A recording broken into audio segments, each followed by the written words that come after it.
भाग एक। शहर में प्लेग का आतंक। साल 1910 का समय था। प्रयाग में प्लेग महामारी ने विकराल रूप धारण कर लिया था। हर गली, हर मोहल्ले में मौत का तांडव मचा हुआ था। रोज सैकड़ों गरीब और कई अमीर महाजन, जमींदार, वकील, मुख्तार, सबके घरों में मातम था। अस्पताल लाशों से भर चुके थे। डॉक्टर और हकीम भी या तो भाग चुके थे या मौत के शिकार हो चुके थे। हर शाम गंगा किनारे जलती चिताएं अब आम दृश्य बन चुकी थीं। हवा में जलती लाशों की गंध घुल चुकी थी और चारों ओर भय और निराशा का साम्राज्य था। लोग अपने घरों को छोड़कर भाग रहे थे, लेकिन यह महामारी इतनी तीव्र थी कि कहीं भी जाना सुरक्षित नहीं था। इसी भयावह समय में प्रयाग के एक संपन्न मोहल्ले में ठाकुर विभव सिंह का विशाल हवेली नुमा घर था। ठाकुर साहब इलाके के प्रतिष्ठित जमींदार थे। उनकी संपत्ति का विस्तार आसपास के कई गांवों तक था। उनका एक 5 वर्षीय पुत्र था और उनकी पत्नी, जिसे सभी बहू जी कहते थे, एक स्नेही, धर्मपरायण महिला थी। जैसे ही प्लेग का प्रकोप बढ़ा, ठाकुर साहब ने अपने गांव जाने का निश्चय किया। उनका इलाका प्रयाग से 5 मील दूर था और वहां अभी तक महामारी का असर नहीं हुआ था, लेकिन नियति को कुछ और ही मंजूर था। भाग 2। बीमारी का हमला। रविवार की सुबह जब घर में जाने की तैयारी चल रही थी, तभी बहू जी ने जल्दी में ठंडे पानी से स्नान कर लिया। स्नान करते ही उन्हें ठंड लगने लगी और कुछ ही देर में ज्वर आ गया। पहले तो किसी ने इसे सामान्य बुखार समझा, लेकिन जब दोपहर तक बुखार तेज हो गया और शाम होते होते गले में एक गिल्टी उभर आई, तो चिंता बढ़ गई। ठाकुर साहब ने तुरंत हकीम को बुलवाया। हकीम साहब आए, कुछ औषधियां दी, लेकिन कोई लाभ नहीं हुआ। जैसे जैसे रात बढ़ी, बहू जी की हालत बिगड़ती गई। ज्वर उग्र रूप धारण कर चुका था। आखिरकार रात को डॉक्टर बुलाया गया।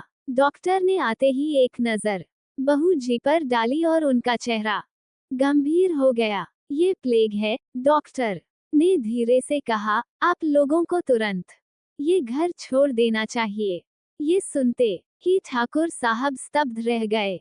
यह कैसे हो सकता था? सुबह तक तो सब ठीक था। डॉक्टर ने आगे कहा, ये बीमारी बहुत तेजी से फैलती है। आप जितना जल्दी हो सके यहाँ से चले जाइए। डॉक्टर यह कहकर तुरंत चले गए, क्योंकि उन्हें और मरीजों को देखना था। भाग 3। निर्णय का संकट। अब ठाकुर साहब असमंजस में थे। वो मन ही मन सोच रहे थे, क्या करें?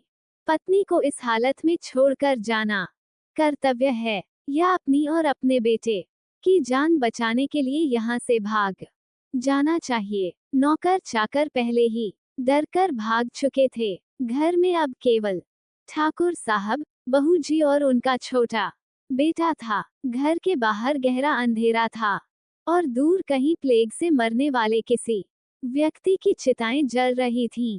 बहू जी बेहोशी में बड़बड़ा रही थीं।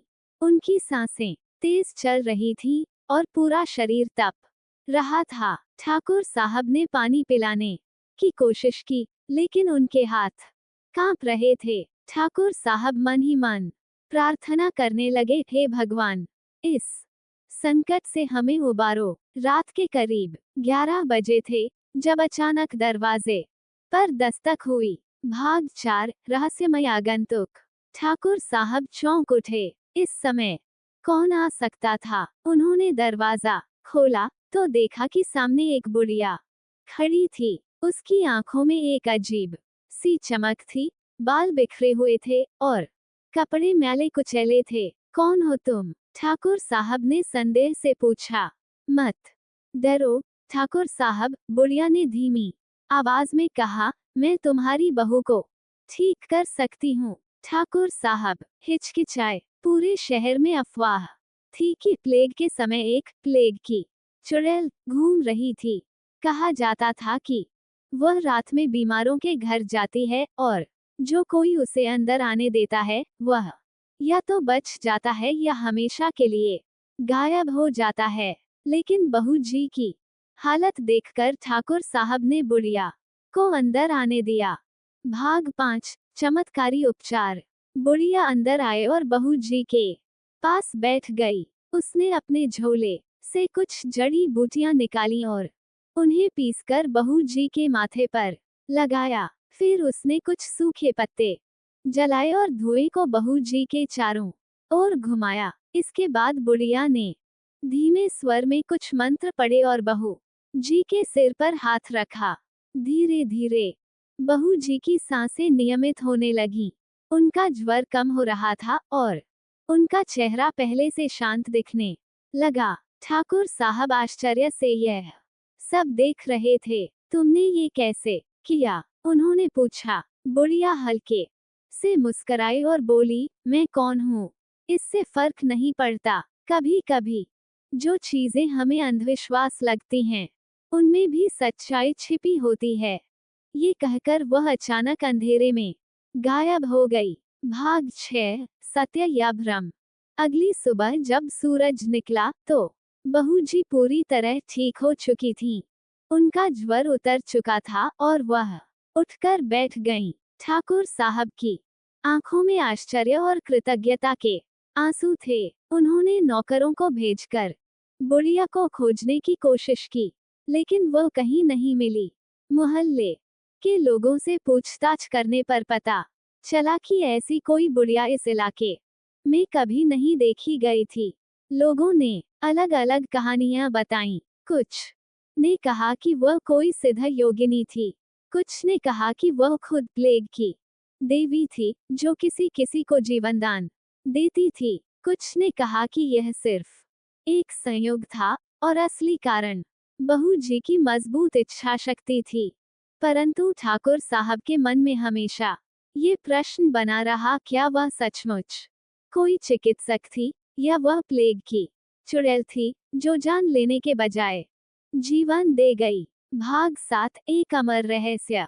समय बीतता गया और प्लेग महामारी धीरे धीरे समाप्त हो गई, लेकिन प्लेग की चुड़ैल की कहानी वर्षों तक लोगों की जुबान पर बनी रही।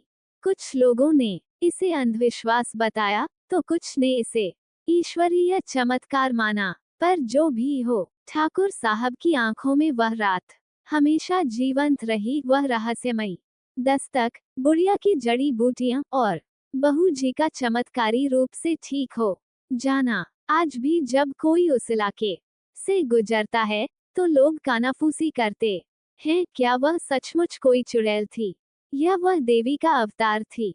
लेकिन ये रहस्य कभी हल नहीं हुआ।